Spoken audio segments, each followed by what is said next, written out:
Pavithra Gowda Renukaswamy murder ಕೇಸ್ನಲ್ಲಿ ಆರೋಪಿಯಾಗಿರುವ ಪವಿತ್ರ ಗೌಡಗೆ ಜೈಲಿನಲ್ಲಿ ರಾಜಾತಿಥ್ಯ ಸಿಗುತ್ತೆ ಅನ್ನುವ ಆರೋಪಕ್ಕೆ ಸಂಬಂಧಪಟ್ಟಂತೆ ರಾಜಾತಿಥ್ಯಕ್ಕೆ ಜೈಲಿನ ಅಧಿಕಾರಿಗಳೇ ಸಾಥ್ ಕೊಟ್ರ.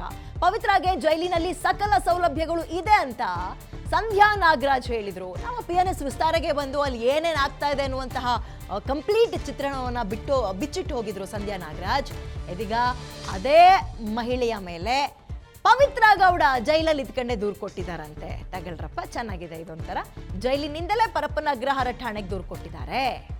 ಏನಂತ ಕೊಟ್ಟಿದ್ದಾರೆ ನೋಡ್ತಾ ಹೋಗೋಣ. ಸುಳ್ಳು ಸುದ್ದಿ ಹಬ್ಸಿದ್ರು ಅಂತಲೋ ಅಥವಾ ಏನಂತ ದೂರು ಕೊಟ್ಟಿದ್ದಾರೆ? 3 ತಿಂಗಳು ತಮ್ಮ ವೈಯಕ್ತಿಕ ಕೇಸ್ಗೆ ಸಂಬಂಧಪಟ್ಟಂತೆ ಈ ಸಂಧ್ಯಾ ನಾಗರಾಜ್ ಅನ್ನುವ ಮಹಿಳೆ ಜೈಲು ವಾಸವನ್ನು ಅನುಭವಿಸಿ ಬಂದಿದ್ರು. ಅಕ್ಕಪಕ್ಕದ ಬ್ಯಾರಕ್ನಲ್ಲಿ ಸಿಗಾಕೊಂಡಿದ್ದಾರೆ. ನೋಡಿರ್ತಾರೆ, ದಿನ ಎದುರು ಬದ್ರು. 3 ತಿಂಗಳಂದ್ರೆ 9 ದಿನ ನೋಡಿರ್ತಾರೆ. ಅವರ ಹಾವ ಭಾವ, ಅವರ ಡ್ರೆಸ್ಸಿಂಗ್ ಸೆನ್ಸು, ಅವರ ದಬ್ಬಾಳಿಕೆ ಜೈಲೊಳಗೆ ಇನ್ ಕೇಸ್ ಇದ್ರೆ ಇವನ್ನೆಲ್ಲ ನೋಡ್ಕೊಂಡು ಬಂದು ಏನು ಮಾಡಿದ್ರು, PNS ವಿಸ್ತಾರ ನಮ್ಮ ಆಫೀಸಿಗೆ ಬಂದಿದ್ರು. ಏನೇನಾಗತ್ತೆ ಅಂತ ಪಿನ್ ಟು ಪಿನ್ ಬಿಚ್ಚಿಟ್ಟಿದ್ರು ಸಂಧ್ಯಾ ನಾಗರಾಜ್.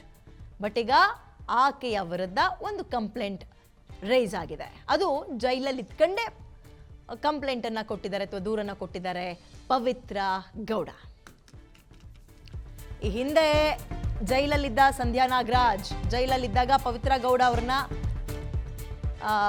ಭೇಟಿ ಮಾಡಿರಲಿಲ್ಲ, ಎದ್ರು ಬದ್ರ ಆಗ್ತಾ ಇದ್ರು. ಭೇಟಿ ಮಾಡಿಲ್ಲ ಅಂತಾನೆ ಅವ್ರು ನಮ್ಮ ಸ್ಟುಡಿಯೋಗೆ ಬಂದಾಗ ಹೇಳಿದ್ರು. ನಾನು ಯಾವತ್ತೂ ಭೇಟಿ ಮಾಡಿ ಮಾತಾಡ್ಸಿಲ್ಲ ಅವ್ರನ್ನ ಅಂತ ಹೇಳಿದ್ರು. ಪವಿತ್ರ ಗೌಡಗೆ ಎಲ್ಲ ಸೌಲಭ್ಯ ಸಿಗ್ತಾ ಇದೆ. ಅಲ್ಲಿ ಆರೋಪಿಯಾಗಿ ಅವ್ರು ಜೀವನ ಮಾಡ್ತಾ ಇಲ್ಲ, ಅದ್ದೂರಿಯಾಗಿ ಜೀವನ ಮಾಡ್ತಾ ಇದ್ದಾರೆ. ಅದ್ಭುತವಾದ ಲೈಫ್ ಸ್ಟೈಲ್ನ ಲೀಡ್ ಮಾಡ್ತಾ ಇದ್ದಾರೆ ಅಂತ ಸಂಧ್ಯಾ ನಾಗರಾಜ್ ಹೇಳಿದ್ರು.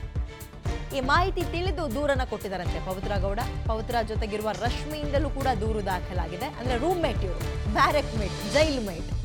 ಎಲ್ಲಿ? ಜೈಲೊಳಗೆ. ಸಂಧ್ಯಾ ನಾಗರಾಜ್ ಇಬ್ಬರಿಂದಲೂ ಕೂಡ ದೂರು ದಾಖಲಾಗಿದೆ. ಅಂದ್ರೆ ಸಂಧ್ಯಾ ನಾಗರಾಜ್ ಕೂಡ ದೂರು ದಾಖಲು ಮಾಡಿದ್ದಾರಂತೆ. ಇದ್ರ ಬಗ್ಗೆ ಕ್ಲಾರಿಟಿ ಕೊಡ್ತೀವಿ ನಾವು. ಸೊ ಈಗ ಪವಿತ್ರ ಗೌಡ ಜೊತೆಗೆ ಮತ್ತೊಬ್ಬಾಕೆ ಇಬ್ರು ಸೇರಿ ಸಂಧ್ಯಾ ನಾಗರಾಜ್ ವಿರುದ್ಧ ದೂರನ್ನ ಕೊಟ್ಟಿದ್ದಾರೆ. ಸುಳ್ಳು ಸುದ್ದಿ ಹಬ್ಸಿದ್ರು ಅಂತನೋ ಮತ್ತೊಂದು, ಅದನ್ನ ಕೆತ್ಕೋಣ ಏನಕ್ಕೆ ಕಂಪ್ಲೇಂಟ್ ಕೊಟ್ಟಿದ್ದಾರೆ ಅಂತ. ನನಗೆ ಯಾವುದೇ ಮುಲಾಜಿಲ್ಲ, ಯಾವುದೇ ಭಯ ಇಲ್ಲ. ಅಲ್ಲಿ ಏನಾಗ್ತಾ ಇದೆ ಅನ್ನೋದನ್ನ ನಾನು ಅಚ್ಚುಕಟ್ಟಾಗಿ ಹೇಳ್ತೀನಿ ಅಂತ ಸಂಧ್ಯಾ ನಾಗರಾಜ್ ಸ್ಟುಡಿಯೋಗೆ ಬಂದಿದ್ರು, ಮಾತಾಡಿದ್ರು.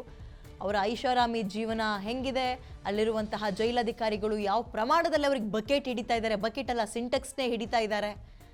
ಎಲ್ಲರೂ ಒಂದಾದರೆ ಪವಿತ್ರನೇ ಒಂದು ರೀತಿಯ ನಡೆಯನ್ನು ಅನುಸರಿಸ್ತಾರೆ. ಊಟ ತಿಂಡಿ ವಿಚಾರದಲ್ಲೂ ಕೂಡ ಸಿಬ್ಬಂದಿಗಳಿಗೆ ಏನು ಹೋಗುತ್ತೆ ಆ ಕ್ಯಾರಿಯರ್ ಇವ್ರಿಗೆ ಹೋಗುತ್ತೆ. ಬಟ್ಟೆ ತಳ್ಕೊಳಕ್ಕೆ 2-3 ಸಾವಿರ ದುಡ್ಡು ಕೊಟ್ಕೊಂಡು ಬೇರೆ ಆರೋಪಿಗಳನ್ನು ಇಟ್ಕೊಂಡಿದ್ದಾರೆ.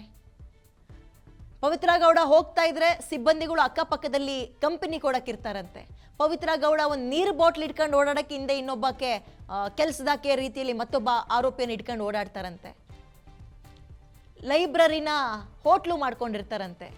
ಎಲ್ಲಿ ಹೆಂಗಿರಬೇಕು ಅನ್ನುವ ಜ್ಞಾನ ಇರಲಿಲ್ವಂತೆ. ಇವ್ಯಾವು ನನ್ನ ಮಾತಲ್ಲ, ನಮ್ಮ ಸ್ಟುಡಿಯೋಗೆ ಬಂದ ಸಂಧ್ಯಾ ನಾಗರಾಜ್ ಹೇಳಿದಂತಹ ಮಾತು.